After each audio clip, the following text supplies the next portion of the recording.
Assalamualaikum warahmatullahi wabarakatuh. Halo viewers, apa kabar? Kembali dengan saya di sini dalam video saya, dalam channel saya.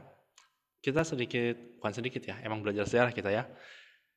Melanjutkan dari video sebelumnya, ya materi ini adalah materi kelas 11 program IPS. Kelas 11 IPS, sejarah peminatan. Di mana materinya ini, oh iya saya lupa, kelupaan. Oh iya, semoga para viewers selalu dalam keadaan sehat ya. Keadaan sehat dan juga selalu diberi kemurahan rezeki, eh, apa namanya, kesehatan yang baik, dan bagi yang menjomblo segera berakhir masa jomblonya, dan bagi yang masih mikirin mantan udah buang aja mantannya ke tempat sampah gitu. Oke, kembali lagi. Ah, baiklah, viewers. Apa yang kalian ingat tentang kata revolusi? Revolusi, ya. Revolusi bla bla bla bla bla. Viva Revolution. Ya. Bahasa-bahasa itu yang sering muncul dalam suatu gerak dunia dimanapun kita berada. Mohon maaf nih, saya geser dulu bentar ya. Tripodnya agak sedikit mencong.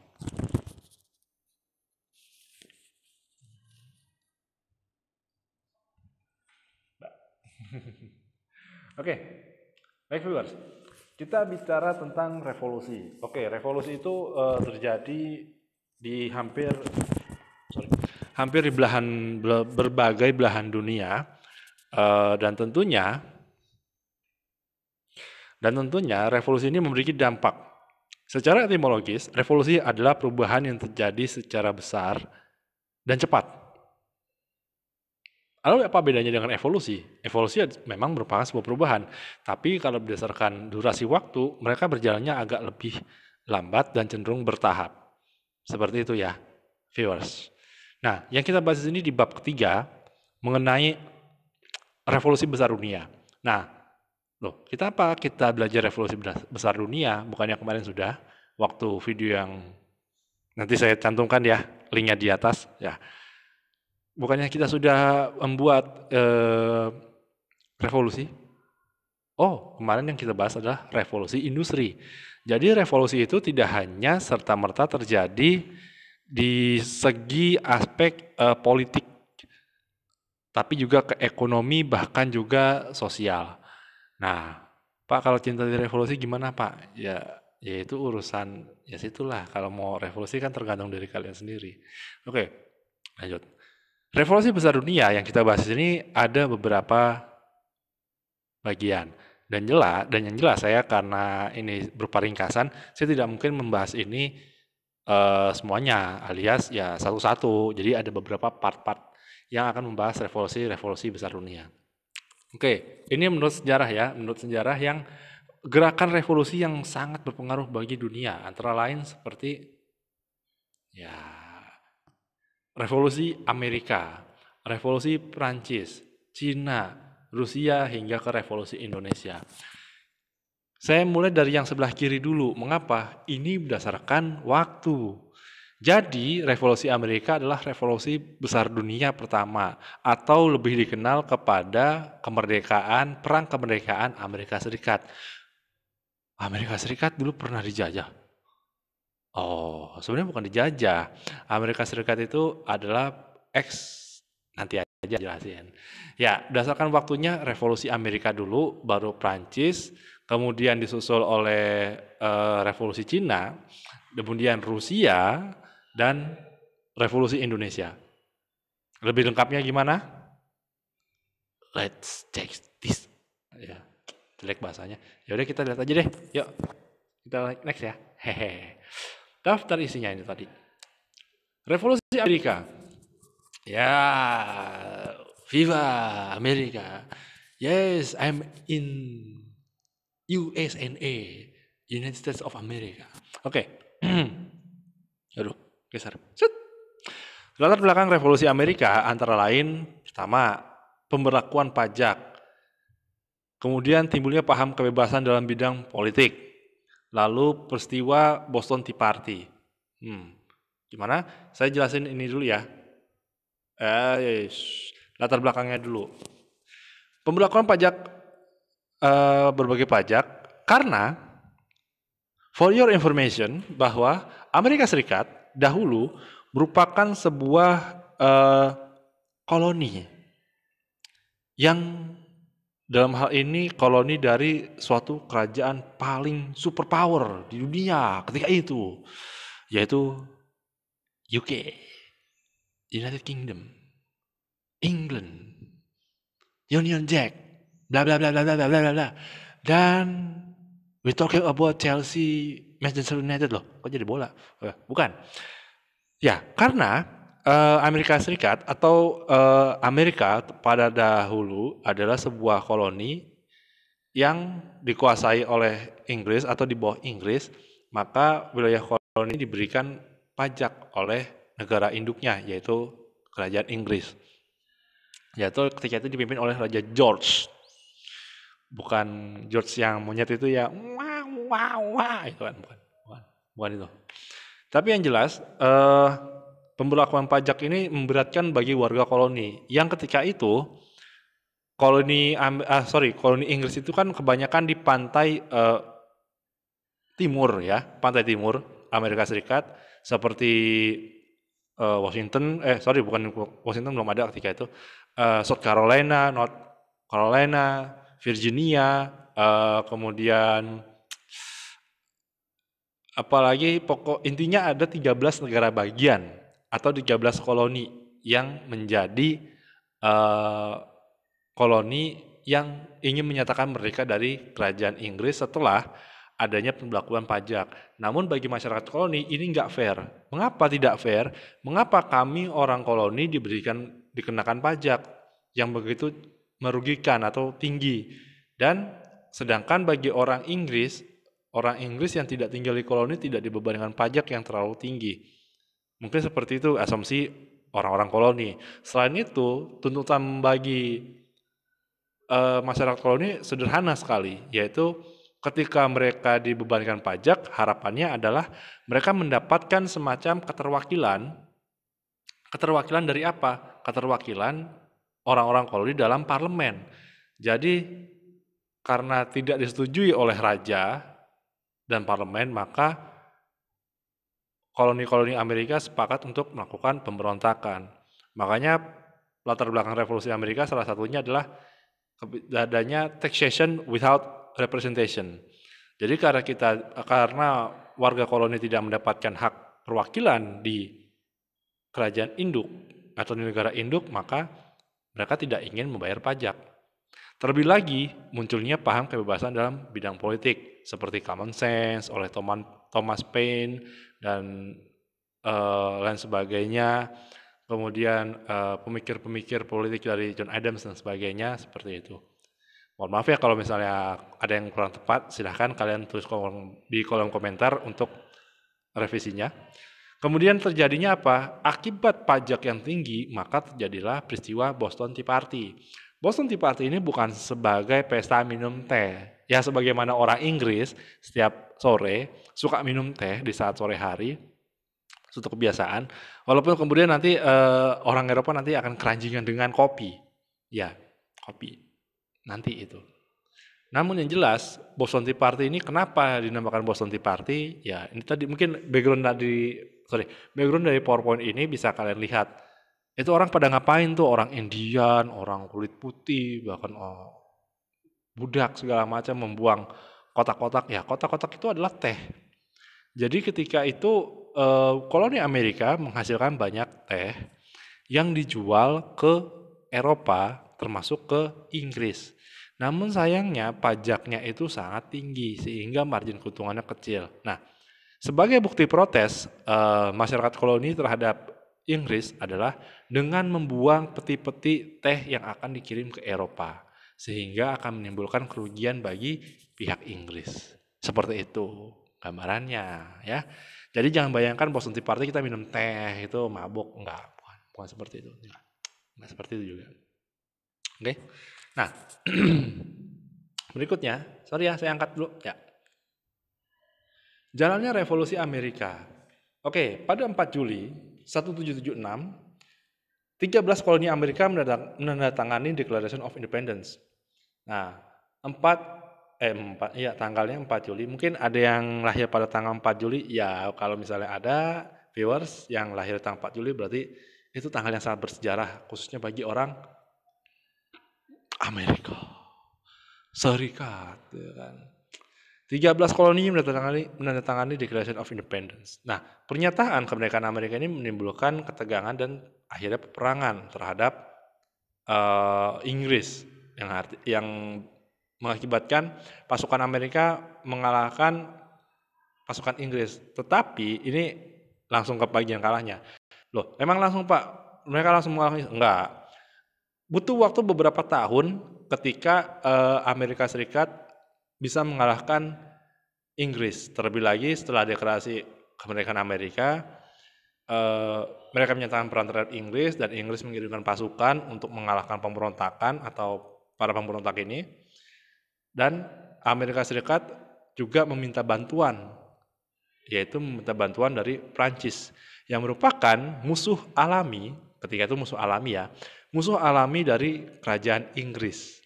Jadi secara tidak langsung Amerika merdeka dibantu oleh Prancis, kerajaan Prancis, karena ketika itu masih berbentuk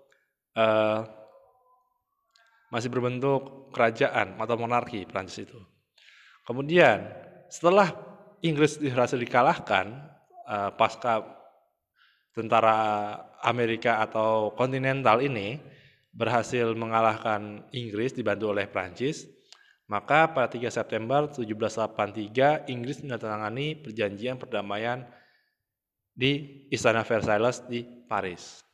Nah, ke-13 koloni Amerika menyepakati Undang-Undang Dasar untuk semua wilayah koloni di bawah negara Amerika, di bawah negara serikat atau negara bagian, yang makanya disebut United States of America. Nah, deskripsinya gimana? Mohon maaf, saya lupa mencantumkan gambar. Evolusi bendera negara Amerika. Bendera Amerika Serikat yang kita lihat sekarang itu adalah hasil evolusi dari bendera Amerika sebelumnya.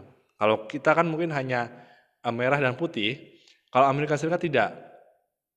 Memang dia ada garis putih merah, kemudian ada biru dan bintang. Nah, yang menarik adalah bintang-bintang tersebut adalah bagian dari koloni atau negara bagian di Amerika Serikat. Karena awalnya ada 13, maka bintangnya berbentuk lingkaran. Nah, lingkaran. Nah, itu ada jumlah 13 wilayah koloni yang pertama kali merdeka. Sedangkan kalau sekarang bintangnya ada 50. Karena apa? Karena Amerika Serikat terdiri dari 50 negara bagian, termasuk yang baru saja diupdate sejak awal abad 20. Misalnya kayak Alaska, kemudian Hawaii dan sebagainya.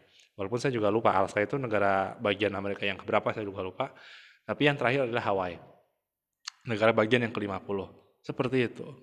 Nah, muncullah pertanyaan, ada sempat yang bertanya dulu viewers ketika itu, Pak bagaimana Pak dengan relasi antara Amerika Serikat dengan Inggris pasca Inggris kalah? Ya ketika mereka kalah ya mereka tetap berhubungan dalam arti ya membuka kontak dagang, karena kan satu, mereka saling membutuhkan satu sama lain walaupun dengan konsep negara yang berbeda. Nah, setelah revolusi Amerika Serikat ini berlangsung, dalam dasar negara mereka, mereka menerima namanya pendatang, imigran. Maka tak heran ada istilah American Dream, mimpi Amerika. Jadi banyak orang-orang di Eropa yang mungkin sumpek dengan konflik-konflik perang di Eropa sampai akhirnya mempengaruhi Amerika Serikat dengan menerapkan politik isolasionis itu istilahnya. Walaupun nanti pada sekitar abad ke-19 barulah Amerika Serikat mencoba mengekspansi politiknya dengan istilah big stick diplomacy. Itu salah satu gambarannya. Makanya banyak sekali imigran-imigran dari orang-orang Eropa yang datang ke benua Amerika, khususnya ke Amerika Serikat untuk merantau dan membangun usaha-usaha di mana? Di Amerika Serikat. Gitu. Walaupun sayangnya Amerika Serikat ini juga punya permasalahan yang cukup serius ketika berbicara tentang apa? Berbicara tentang salah satunya tentang isu rasisme, ya, terus permasalahan dengan Indian atau penduduk asli Amerika Serikat. Bahkan masalah yang paling pelik ketika itu sebelum 100 tahun Amerika Serikat mengalami apa? Mengalami perang saudara yang diakibatkan oleh apa? Tidak banyak yang tahu. Sebelum perang saudara meletus, Amerika Serikat sedang berupaya mengesahkan undang-undang melalui Omnibus Law. Loh, apa ngaruhnya Pak dengan saat ini? Ya, gini viewers. Sebelum kita mengetahui apa itu Omnibus Law, ya kita harus mempelajari dulu sejarahnya. Bagaimana Amerika Serikat kok bisa mengeluarkan hal seperti itu? Nah, itulah para viewers coba untuk bereksplorasi mengenai mengenai Omnibus Law tersebut. Nah, lanjut. Kita bicara revolusi Amerika, ya inilah yang terjadi. Dampaknya apa? Dampaknya tentunya nanti akan kita bahas di bagian selanjutnya. Nah, ini adalah contoh gambar-gambar ya. Yang tadi gambar background tuh yang paling atas. Kemudian sebelah kiri bawah, ini ilustrasi mengenai penandatanganan Declaration of Independence. Dan sebelah kanan, nah sebelah kanan inilah yang mungkin cikal bakal inspirasi dari gerakan-gerakan kemerdekaan yang ada di seluruh dunia, termasuk Indonesia, di mana Bung Karno dan Hatta ingin membuat naskah proklamasi yang sesungguhnya terinspirasi dari Declaration of Independence-nya Amerika Serikat. Ya ini gambarannya yang sebelah kanan bawah ya. Nah, itu panjang banget loh kalimatnya. Panjang banget kalimatnya dan di bawahnya itu terdiri dari kepala-kepala dari yang mewakili koloni di Amerika Serikat yang jumlahnya ada 13. Seperti itu. Oke. Nah, lanjutnya. This is a White House. Mungkin bisa dikatakan ini adalah salah satu rumah paling strong di dunia. Ya, siapapun pengen masuk ke dalam istana tersebut. Ya mudah-mudahan saya bisa sih, amin. Itu entah jadi presidennya atau jadi ya wisatawan doang kan lumayan kan, itu pengalaman berharga gitu. Oke, kita lihat di sini selanjutnya adalah pengaruh revolusi Amerika. Pengaruh revolusi Amerika adalah pertama berkembangnya sistem demokrasi, walaupun sesungguhnya Amerika Serikat pada awalnya ya mungkin standar ganda ya kalau kita lihat perkembangannya, di mana Amerika Serikat sendiri juga masih terdapat pelanggaran-pelanggaran kayak masalah rasisme dan lain sebagainya, itu berkaitan dengan penegakan HAM. Berkembangnya sistem demokrasi di sini maksudnya apa? Di sana tuh ada kebebasan pers, dan di sana di Amerika Serikat kebebasan pers itu sudah terjamin melalui amandemen Konstitusi Amerika Serikat. Makanya tak heran ketika penguasa atau setingkat presiden pun berusaha untuk menghalang-halangi informasi, presiden bisa dihukum atau dimakzulkan atau dihukum lah, kayak pemakzulan seperti itu. Kemudian apalagi masa periode presiden di Amerika Serikat inilah mungkin hanya satu presiden yang bisa menjabat 4 kali sebagai presiden, yaitu Franklin Delano Roosevelt. Setelah akhirnya pada periode keempat FDR berkuasa, dilakukanlah amandemen bahwa presiden Amerika itu hanya maksimal menjabat 2 periode atau sekitar 8 tahun. Nah, berhubung video ini dibuat ketika Amerika Serikat sedang ingin melakukan pemilu antara Donald Trump sebagai petahana melawan Joe Biden yang dulu merupakan wapres dari Obama. Ya, mungkin dunia akan melihat kemanakah arah kebijakan politik Amerika Serikat. Apakah lebih kalem atau lebih berangasan kayak Donald Trump? Ya, kita tidak tahu. Namun yang jelas, pengaruh dari revolusi Amerika ini menginspirasi banyak negara jajahan untuk berjuang mendapatkan kebebasan dan kemerdekaan. Namun yang jelas, yang paling sulit dicapai oleh revolusi Amerika adalah untuk mencapai kesetaraan. Kesetaraan apa? Ya tadi, masalah perbudakan masih banyak terjadi di Amerika Serikat pada periode awal-awal Amerika sebelum akhirnya 1870 sekitar 1870 Amerika Serikat baru mengeluarkan amandemen ke-13 yang membahas tentang pelarangan perbudakan dan mengakui antara orang kulit putih dan hitam sama di mata hukum. Itu. Oh ya, sebagai tambahan referensi, mungkin kalau viewers yang suka nonton, coba carilah film yang berhubungan dengan hal ini. Ini ada dua, mungkin saya recommended ya. Pertama The Patriot, kedua Lincoln. Jadi yang satu membahas revolusi Amerika, yang kedua Lincoln ini membahas tentang perjalanan bagaimana Amerika ingin menerapkan amandemen ke-13 melalui lobby-lobby politik. Seperti itu. Itu gambarannya. Oh, kok lobby politik? Ya memang, semua itu lobby politik. Karena kan presiden walaupun dia penguasa tertinggi, tapi kan dia bertanggung jawab terhadap Senat atau DPR kalau dalam bahasa Indonesianya sih begitu. Itu.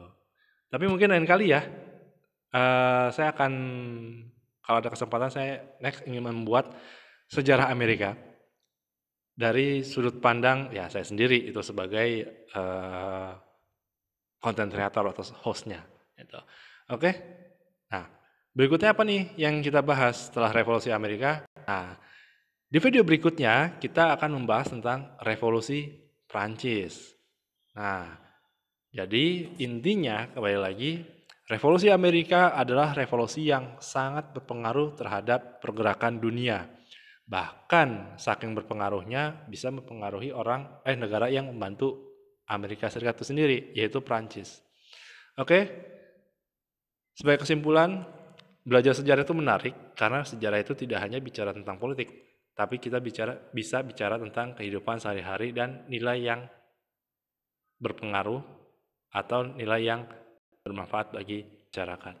Oke, jangan lupa untuk like, subscribe, dan tulis kolom komentar ya di channel saya, dan sampai bertemu di video menarik berikutnya dari saya. Terima kasih. Wassalamualaikum warahmatullahi wabarakatuh. Bye-bye.